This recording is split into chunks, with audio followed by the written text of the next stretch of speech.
the topic here that we're talking about with the outbreak. So basically, my story today, or my interview with you exactly, is supposed to kind of just be about almost like an informative kind of thing about local versus imported safety, farm water and sanitation, all that kind of stuff, and then of course what consumers can do at home, and then comparing shopping local versus the bigger chains, that kind of stuff.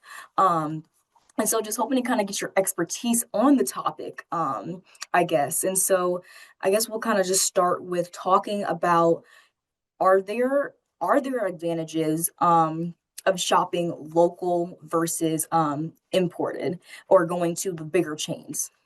Okay, that's a good question, and thank you for asking about those. I think those are pertinent questions that consumers also ask themselves about. Should I buy local or should I prefer local versus imported?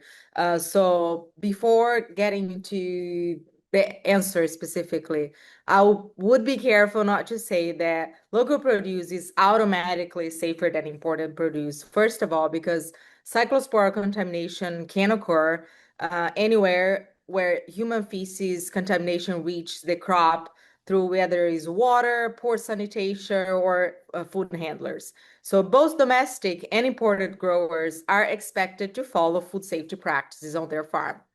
But that said, local produce can offer safe advantages. First of all, because of the shorter supply chain, which means fewer handling steps, reduced transportation time, and oftentimes a better traceability system. So, for example, if a food safety issue occurs, an outbreak or recall, it might be easier to identify the source, which is locally, and respond quickly. Also, local growers and farmers, they frequently have this directly relationship with consumers and retailers, which benefit and increase transparency and credibility on their produce they're grown.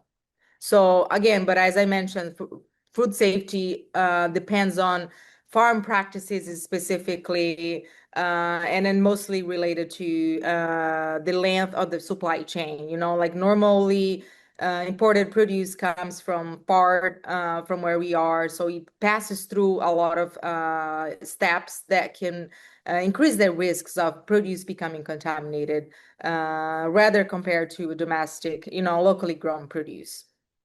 So, and highlighting that mostly like cyclospora specifically, it comes from human feces compared to other foodborne pathogens that could come from animals as well. So when cyclospora is found in produce specifically, it indicates human contaminations in the production supply chain.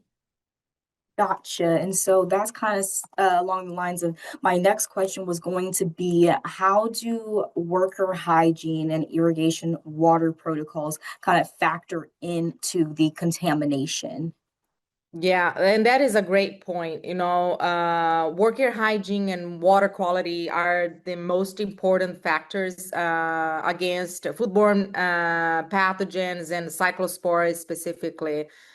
So specifically for cyclospora that we are talking about now, the parasite comes from infected people that are, infected, and then they're shedding through their feces. So at the farm level, workers that do not have access to proper toilets and hand washing stations, or if they're working sick without knowing that they're infected with a parasite, can unintentionally contaminate produce or even water sources at the farm level. So as I going back on the water sources, so water that is used at the farm at both production and post-harvest washing can become contaminated with sewage, human waste, and the parasite can be transferred directly to produce, whether from poor hygiene, food contact surfaces, food handlers, or water and soil contaminated. So following good practices at the farm, work in health and hygiene, and then using reliable water sources at the farm are key important factors. So that said, farmers, they should be following those good agriculture practices. The farm provide clean toilets and hand washing facilities for workers that at the farm level, train their employees on the proper and importance of hand washing and then good hygiene. Excludes workers that are there show signs of illness or the proof that they're sick. And monitoring, protecting water sources is the most one of the most critical aspects when they're at the farm level.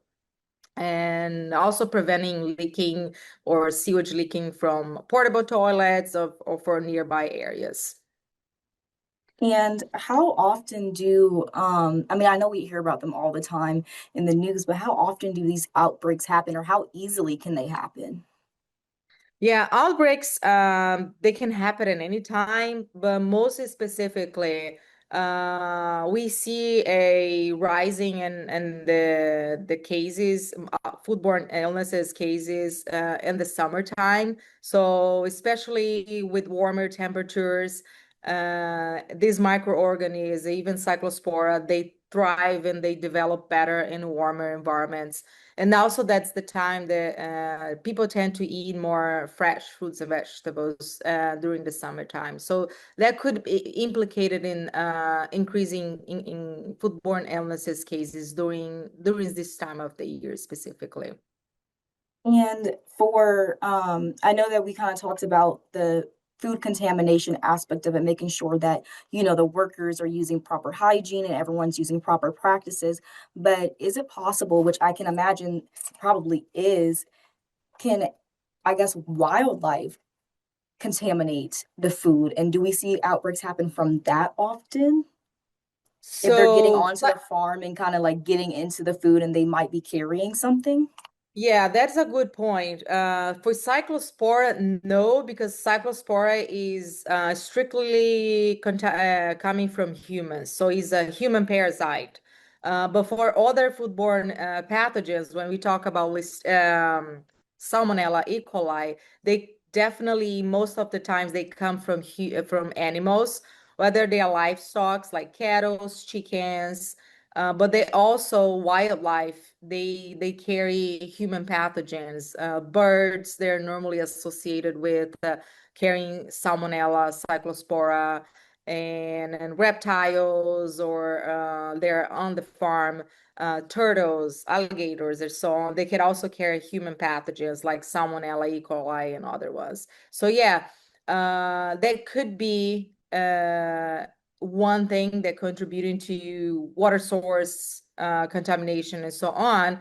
But highlighting that one important aspect that excluding wildlife from farms there is not the right answer because when we have to think about co-balance of farm stewardship, sustainability, conservation practices, and food safety at the same time. And previous research have demonstrated that completely excluding wildlife by removing vegetation around the farm did the opposite effect on increase and reducing food safety risks. In fact, it increased food safety risks at the farm. So we need that wildlife balance around the farm.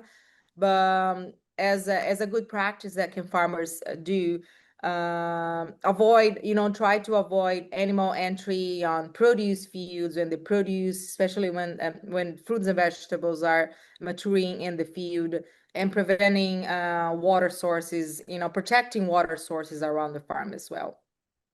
Gotcha. And for an out, just a couple more questions. For an outbreak to occur, does it just take one person to, cause an outbreak, or is it going to take more than just one person being sick to cause, contamination? Yeah, that's a good question. For an outbreak to be considered an outbreak, one person is not enough unless we're talking about Clostridium botulinum. So for an outbreak to be considered an outbreak and then start investigation, we need two individuals sick from the same causing organism that do not live in the same household. For example, if I get sick from Cyclospora, and someone else, and my neighbor also gets sick from Cyclospora, then they will start an investigation and call it an outbreak. If I get sick from Cyclospora and my daughter does that too, it's not considered an outbreak because although two individuals got sick from the same organism, we live in the same household. So unless we are talking about Clostridium botulinum, Clostridium, if one person gets sick from Clostridium botulinum, that is considered an outbreak. Then the health investigators, health officials will start an investigation around that. Gotcha. And Yeah. what could I guess consumers be doing at home? What practices should we be using at home to kind of prevent, ourselves from getting sick or facing any contamination, all that stuff? Sure. Yeah. So, first of all, consumers should not be afraid of eating fruits and vegetables because they're important part of our healthy diet. So, I would always encourage individuals continue eating fruits and vegetables. Do not be afraid of consuming them. But there are some steps that the consumers can think ahead of time and then do at home to, help protect themselves. And so, first of all, when they're purchasing fruits and vegetables, they should be washing fruits and vegetables regardless. If they're saying pre-washed or triple washed, they should be washing at home on running tap water. So that's the first step. That is to remove dirt and any other things that might have passed through it. In the grocery store specifically, if people touch it, no, it's exposed, so you should be washing it. But I would like to say that washing alone does not remove like microbial contamination, especially specifically cyclospora. So that's why it's difficult when microorganisms are in the food. It's difficult to remove 100% of it. So washing with sanitizers or even vinegar rinses or any other kind of washing product does not show any kind of a reliable kill step for this. So, but what consumers can do, keep washing fruits and vegetables, rinse through with running tap water, remove, when they're buying lettuce or leafy greens, they can remove the outer leaves. That's where those areas are mostly exposed to the environment and soil and then high touch areas to avoid cross contamination when they're handling cutting or handling animal-based products, eggs and chickens and meat, and then after handling fresh produce. Excuse me. So refrigerate also immediately when they're all the cut fruits and vegetables. So we reduce microorganism proliferation as well.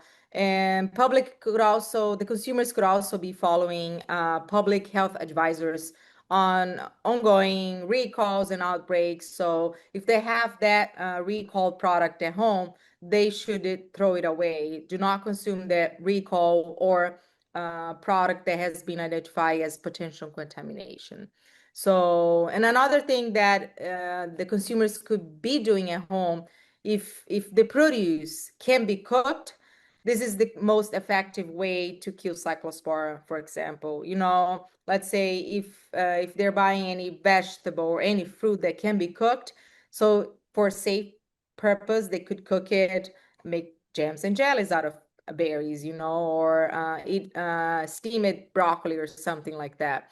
So that is a good way to kill not only Cyclospora, but also other foodborne pathogens that are associated with foodborne illnesses. But again, a lot of times fruit and vegetables are consumed raw. So that's why prevention, mostly at the farm level, throughout the whole supply chain, remains the most important measure to control food contamination. Gotcha. And is there anything else people should just know or be aware of? Any other message to the general public you may have that maybe you didn't get a chance to say? Yeah, I think consumers should be, still not be afraid of as I mentioned, eating fruits and vegetables, or but they just can continue following good handling and safety practices at home, and be a lookout of symptoms that they might develop over time. If they feel um, gas, normally those foodborne illnesses, and they're very general, the same kind of symptoms, gastrointestinal symptoms, vomiting, diarrhea, sometimes fever, discomfort, dizziness, or fatigue. If those symptoms persist for prolonged days, they definitely should seek for uh, no, talk to the healthcare provider, and seek for medical assistance. So just be a lookout for possible symptoms that could be associated with a foodborne illness. Gotcha. And one last question that I just thought of. How long does it take for an outbreak to kind of die down and go away? Because I know like right now it's like we're seeing more cases, but when Yeah. does it get to the point where it starts to, okay, we're seeing less and less and less?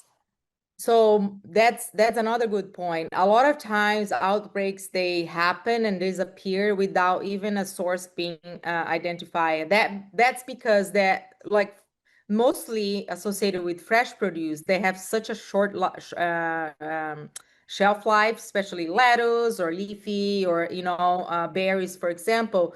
So normally outbreak, we will see a reduction in cases, mostly when the product's out of the shelf and then consumers don't have the product at home anymore.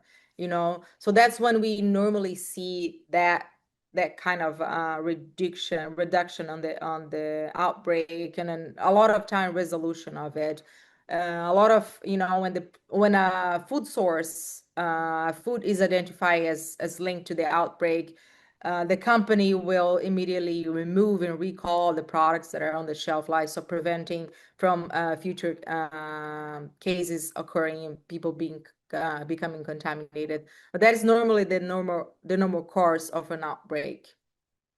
All And right, then perfect. specifically for Cyclospora, what we were talking about a lot of Cyclospora now is that a lot of times people might eat um, the contaminated food like a, a couple of days before it starts showing symptoms. So for Cyclospora, it might take 2 days to 2 weeks for symptoms to start showing up. So that is kind of a big window until someone is developing symptoms and even seek out for healthcare. So it can take a couple of days or even weeks.